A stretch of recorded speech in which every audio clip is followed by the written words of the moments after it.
अस्सलाम वालेकुम स्टूडेंट्स, क्या आप ईबीएस इंग्लिश के स्टूडेंट हैं और आपको लिटरेरी थ्योरी का सब्जेक्ट बहुत ही डिफ़िकल्ट लगता है? तो आज की ये वीडियो आपके लिए है। जी, तो अब आप सोच रहे होंगे कि लिटरेरी थ्योरी है क्या? असल में आसान अल्फाज में ये वो तरीके हैं जिनसे हम किसी भी स्टोरी या पोइम को डिफरेंट पॉइंट ऑफ व्यू से समझने की कोशिश करते हैं। ठीक है, कोई भी स्टोरी है, कोई भी पोइम है, उसको हम समझने की कोशिश करें। ठीक है, डिफरेंट पॉइंट ऑफ व्यू से, यानी हर बंदे का अपना पर्सपेक्टिव होता है ना, अपना सोचने का अंदाज होता है। ठीक है, तो जिन जिन अंदाज में सोचते गए लोग, तो उस हिसाब से थेरीज भी बनती गई। ठीक है, एक ने कहा कि ये स्टोरी जो है ना, ठीक है, इसमें बताया गया है अमीरी और गरीबी के बारे में। ठीक है, तो एक थेरी बन गई। ठीक है, फिर दूसरे ने कहा अच्छा, अब मुझे तो इसमें ये लग रहा है कि इसमें औरतों की ना हकूक़ के बारे में बात हुई है। चलो जी, दूसरी थेरी बन गई।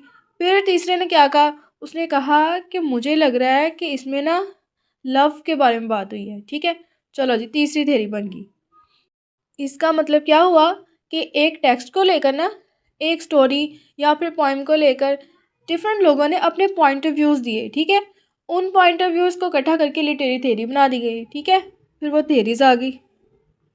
यानी एक ही कहानी को हम कई मुख्तलिफ ऐनक लगा कर देख सकते हैं।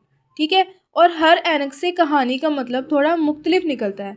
जैसे कभी हम मोहब्बत की ऐनक से देखते हैं, कभी ताकत और अमीरी की ऐनक से देखते हैं, कभी औरतों के हुकूक की नज़र से देखते हैं। ठीक है, तो यही है लिटरेरी थ्योरी कि कहानी को समझने के मुख्तलिफ ज़ाविये।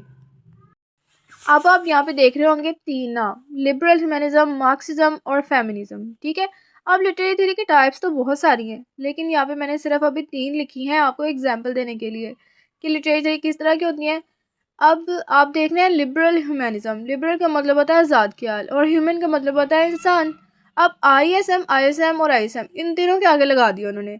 ठीक है, इसका मतलब ये है कि किसी भी वर्ड के आगे उन्होंने आईएसएम लगा दिया है, तो इसका मतलब है कि ये थ्योरी है। ठीक है, या तो ये थ्योरी है या तो ये फिलॉसफी है। ठीक है, अब लिबरल ह्यूमनिज्म के तरीके से अगर हम किसी टेक्स्ट को देखें तो हम कहेंगे कि अगर किसी टेक्स्ट में लिखा हो ना ह्यूमन वैल्यूज़ के बारे में, इंसान की आज़ादी के बारे में, ठीक है, तो इसका मतलब होगा कि लिबरल ह्यूमनिज्म के बारे में बात हो रही है। ठीक है, ये लिबरल ह्यूमनिज्म की थ्योरी है। अगर बात हो मार्क्सिज्म के बारे में, ठीक है, क्लास के बारे में, पावर के बारे में, पॉलिटिक्स के बारे में, तो ये मार्क्सिज्म होगा। ठीक है, अगर किसी टेक्स्ट में बात हो रही है जेंडर रोल्स के बारे में, इक्वालिटी के बारे में बात हो रही है, तो वो फेमिनिज्म होगा। ठीक है, तो वो फेमिनिज्म की थ्योरी होगी। अब हमें पता चला कि जो लिटरेरी थ्योरी है ना, वो क्या होता है, एक टेक्स्ट को डिफरेंट पॉइंट ऑफ व्यू से पढ़ने की कोशिश करना। ठीक है, उन पॉइंट ऑफ व्यूज़ का नाम उन्होंने थ्योरी रख दिया है।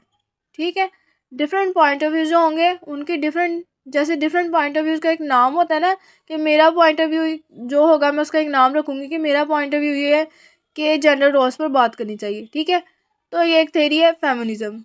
अगर किसी ने कहा कि मेरा ये पॉइंट ऑफ व्यू है कि पावर पर बात करनी चाहिए, तो वो मार्क्सिज्म होगा।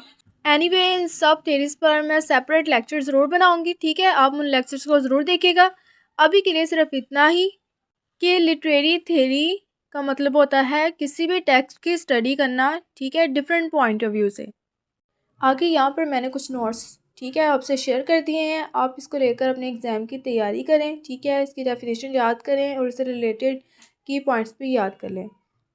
कोई वीडियो पसंद आई हो तो लाइक, शेयर और सब्सक्राइब ज़रूर कीजिएगा और कमेंट्स करके मुझे ज़रूर बताइएगा कि आपको ये वीडियो कैसी लगी।